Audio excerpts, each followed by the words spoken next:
Hello friends, this is Nidhi Agarwal and today we are going to discuss about fraction and decimal. It's a chapter number 2 and exercise 2.5. We have done already yesterday exercise 2.4 and today we are going to do exercise 2.5. Okay, so start करते हैं. ये बहुत ही simple exercise है. इसमें हम करेंगे which is a greater number. अब इसमें हमें कुछ डेसिमल नंबर्स दे रखे हैं, हमें फाइंड आउट करना है कि डेसिमल नंबर कौन सा है. तो इजीली फाइंड आउट हो जाएगा. इसमें कौन सी बड़ी चीज है. अब हम इसमें क्या करेंगे, देखो फर्स्ट क्वेश्चन हमने स्टार्ट किया 0.5 और 0.05. तो फर्स्ट ऑफ ऑल हम कैसे करेंगे, पहले फर्स्ट ऑफ ऑल डेसिमल से पहले वाला नंबर देखते हैं. तो 0 है, यहाँ भी 0 है, तो यानी कि ये चीज तो हमारे इक्वल है. फिर हम आगे बढ़ते हैं, डेसिमल के आगे बढ़े तो ये तो 5 आ रहा है हमारा और ये 0 आ रहा है. तो इससे हमें पता चल गया कि ये तो 5 नंबर ज्यादा है और ये 0 है, तो ये 0.5 क्या होगा, ग्रेटर होगा 0.05 से. ओके, अब ये कौन सा ग्रेटर नंबर है, 0.5 is greater than to 0.05. Okay, अब नेक्स्ट क्वेश्चन स्टार्ट करते हैं विच इज 7 और 0.7. अब देखो इसमें कौन सा ग्रेटेस्ट नंबर है. पहले हम डेसिमल के पहले वाला नंबर देखते हैं. तो डेसिमल के पहले वाला नंबर, अब यहाँ तो डेसिमल है ही नहीं. 7 के बाद अगर हम डेसिमल लगाएं और 0 लगाएं तो भी कोई फर्क नहीं पड़ेगा. यानी डेसिमल के पास यहाँ तो 0 और यहाँ 7 है, तो कौन सा नंबर बड़ा है, 7 बड़ा है. तो क्या आएगा, 7 greater than to 0.7. I hope आपको समझ में आ गया होगा ये चीज कि 7 ग्रेटर देन हो गया 0.7 से, क्योंकि डेसिमल से पहले यहाँ तो 0 है लेकिन यहाँ तो 7 है, तो 7 ग्रेटर देन हो गया. अब थर्ड क्वेश्चन करते हैं 1.37 और 1.49. अब इसमें से कौन सा ग्रेटेस्ट नंबर होगा. देखिए 1 देखा डेसिमल से पहले, तो दोनों इक्वल आ रहा है, तो ठीक है. अब फिर हमने डेसिमल के बाद वाला नंबर देखा, ये तो 3 आ रहा है, ये 4 आ रहा है. ओके, 3 के बाद तो 4 आता है, लेकिन अब ये वाला नंबर छोटा हो गया क्योंकि ये तो 3 हो गया और ये 4 हो गया. दैट इज मीन हम क्या कह सकते हैं, 1.49 is greater than to 1.37. Simply हो गया. ओके, अब हम मूव करते हैं नेक्स्ट क्वेश्चन की ओर विच इज, अब देखो क्वेश्चन नंबर 2 की ओर देखते हैं हम. Express as rupees as decimal. अब इसमें नॉर्मल हमें ये पैसे हैं उसको रुपीज में कन्वर्ट करना है और डेसिमल उसके बाद जो आएगा उसको हम डेसिमल में कन्वर्ट करेंगे. देखते हैं कैसे करते हैं. फर्स्ट ऑफ ऑल हमें पता है 1 रुपीज इज इक्वल टू 100 पैसे. ओके, जब 1 रुपीज में 100 पैसे होते हैं तो 1 पैसे में कितने होंगे रुपीज, 1 पैसे में कितने होंगे, ये 1 पैसे अगर निकालना है तो ये 100 इसके डिवाइड में चला जाएगा, तो 1/100 रुपीज हो गए. ओके, आ गया होगा आई होप समझ में आपको friends. 1 rupees is equal to 100 पैसे होते हैं, तो पैसे अगर हमें 1 पैसे निकालना है तो ये 100 इसके डिवाइड में चला जाएगा, तो 1/100 रुपीज हो गया. अब ये 1 पैसे इज इक्वल टू 1/100 रुपीज है, तो 7 पैसे कितना होगा, जब 1 पैसे इज इक्वल टू 1/100 रुपीज है तो 7 पैसे इज इक्वल टू कितना होगा, 7/100 रुपीज हो जाएगा. सिंपल है. अभी नॉर्मल निकल गया हमारा. अब इसको हमें डेसिमल में कन्वर्ट करना है, तो डेसिमल में कैसे कन्वर्ट करेंगे. यहाँ डेसिमल किसके बाद है, अब यहाँ पे तो 2 0 लगी हुई है, यहाँ पे एक ही नंबर है, राइट टू लेफ्ट डेसिमल लगता है. यहाँ पे तो 2 0, यहाँ पे 8 0 है, तो हम क्या लिखेंगे 7 एज इट इज. यहाँ 1 और 0 लगा के फिर डेसिमल लगा देंगे. 1 और 2 के बाद डेसिमल लग गया और हमारी ये चीज भी पूरी हो गई, तो ये हो गया डेसिमल हमारा. और डेसिमल के बाद अगर 0 लगाओगे और इस तरह से 0 लगाओगे तो भी कोई फर्क नहीं पड़ेगा, लेकिन वो इस तरह से 0 लगना चाहिए. ओके फ्रेंड, अब मूव करते हैं नेक्स्ट क्वेश्चन की ओर. अब देखो 7 रुपीज और 7 पैसे हैं, तो 7 रुपीज और 7 पैसे. अब वही चीज है, 1 पैसे में 100 रुपए, सॉरी 1 रुपए में 100 पैसे हो गए. 1 रुपीज इज इक्वल टू 100 पैसे हो गए. ओके, सो 1 पैसे, तो 1 पैसे इज इक्वल टू क्या हो गया, 1/100 रुपीज. वही सिमिलर चीज है जो यहाँ की थी वही यहाँ की है. ओके, तो 7 रुपीज तो हमारा एज इट इज रहेगा प्लस, क्योंकि यहाँ पे 7 रुपीज और यहाँ 7 पैसे, तो ये चीज हमारी क्या होगी प्लस, क्योंकि ये चीजों को एक बनाएंगे हम. पहले पैसे को रुपीज में कन्वर्ट करेंगे.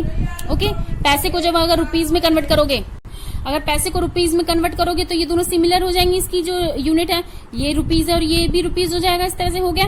अब देखो 1 पैसे में तो 100 रुपीज 1/100 हो गया, तो 7 पैसे में कितना होगा, 7 पैसे में 7 पैसे इज इक्वल टू कितना हो जाएगा, 7/100 रुपीज. अब ये भी रुपीज हो गया, ये भी रुपीज हो गया, तो अब ये इक्वल हो गए. अब इसको हम इस तरह से कर सकते हैं, ये तो रुपीज है ही है और ये पैसे को कन्वर्ट कर लिया हमने, तो क्या हो गया 7/100 रुपीज, तो ये सिमिलर हो गया. अब नॉर्मल इसको हम जैसे एलसीएम लेते हैं, नॉर्मल एलसीएम लेंगे और इसका डेसिमल निकालेंगे. तो देखो एलसीएम इसमें लेने की जरूरत नहीं है. इसको कैसे करेंगे, देखिए 7 एज इट इज प्लस, अब ये 7/100 है तो हमने क्या किया था, 2 0 आफ्टर है तो 0.07 हो गया था. ओके, और रुपीज हमारा एज इट इज लिख देंगे इसमें, और नहीं लिखोगे तो अभी कोई नहीं फर्क पड़ेगा, लेकिन आंसर लिखोगे तब रुपीज लिखना जरूरी है. ओके, तो अब कैसे करोगे, अब मैंने एक चीज बताई थी, ऐड कैसे करते हैं डेसिमल को, जैसे 0.07 है और यहाँ पे भी 0 इस तरह से लगा लिया. ओके, अब यहाँ पे प्लस कर रहे हैं. ओके, प्लस कर रहे हैं 7 को, ओके, तो किस तरह से होगा, 7 तो हमने एज इट इज लिख लिया, लेकिन डेसिमल के नीचे डेसिमल 07 और ये 07 इस तरह से लिख सकते हैं क्योंकि 7 तो एज इट इज है। ओके, 7 तो हमारा एज इट इज है, उसके बाद डेसिमल के बाद कितनी भी जीरो लगा सकते हैं हम। ओके, और ये अब ये वाली नंबर लिखना है तो किस तरह से, डेसिमल के नीचे डेसिमल 07 और 0, अब किस ऐड करेंगे तो क्या आएगा 70.7, तो कितना हो गया 7.07 रुपीज। आई होप आपको समझ में आ गया होगा फ्रेंड्स। ओके, अब मूव करते हैं नेक्स्ट क्वेश्चन की ओर। अब नेक्स्ट क्वेश्चन क्या है हमारा, express 5 centimetre in metre and kilometre. अब ये 5 सेंटीमीटर पहले इसको मीटर में करना है, फिर उसके बाद इसको किलोमीटर में चेंज करना है। किस तरह से करेंगे, हमें पता है 1 metre is equal to 1 metre is equal to क्या होता है 100 सेंटीमीटर होता है, ये चीज पता है हमको, 1 metre is equal to 100 centimetre. Okay, तो 1 सेंटीमीटर इज इक्वल टू क्या होगा, 1 centimetre is equal to 1/100 metre हो गया, क्योंकि हमें सेंटीमीटर में निकालना है ना, तो 1 centimetre is equal to 1/100 metre. अब 1 सेंटीमीटर 1/100 मीटर होता है, तो 5 सेंटीमीटर इज इक्वल टू क्या आएगा 5/100 मीटर। हो गया चेंज, सेंटीमीटर को मीटर में कन्वर्ट कर लिया इजीली हमने। अब किलोमीटर की बारी आई, पहले इसको डेसिमल में कन्वर्ट कर लो। डेसिमल में कैसे, 2 टर्म है और ये 2 जीरो है और ये 1 टर्म है, तो किस तरह से हो जाएगा 0.5 मीटर। ओके, अब किलोमीटर में करते हैं, तो 1 किलोमीटर बराबर 1000 मीटर, तो 1 kilometre is equal to 1000 metre हो गया। अब क्या करेंगे, 1 मीटर का निकालेंगे, क्योंकि मीटर दे रखा है तो मीटर का निकालेंगे, तो किस तरह से होगा 1 मीटर इज इक्वल टू क्या होगा 1 बाय ये जो 1000 इसके नीचे चला जाएगा, 1000 किलोमीटर हो गया, 1000 किलोमीटर हो गया ना। 1 kilometre is equal to 1000 metre है, तो 1 मीटर इज इक्वल टू 1000 इसके डिवाइड में चला गया। अब देखो 1 metre is equal to 1/1000 kilometre है, तो 0.5 यानी 0.05 मीटर इज इक्वल टू क्या होगा 0.05/100 1000 किलोमीटर। किलोमीटर में चेंज करना है क्योंकि हमको, तो अब देखो इसका डेसिमल है, इसको किस तरह से लिख सकते हैं, देखिए इसको हम कैसे करेंगे।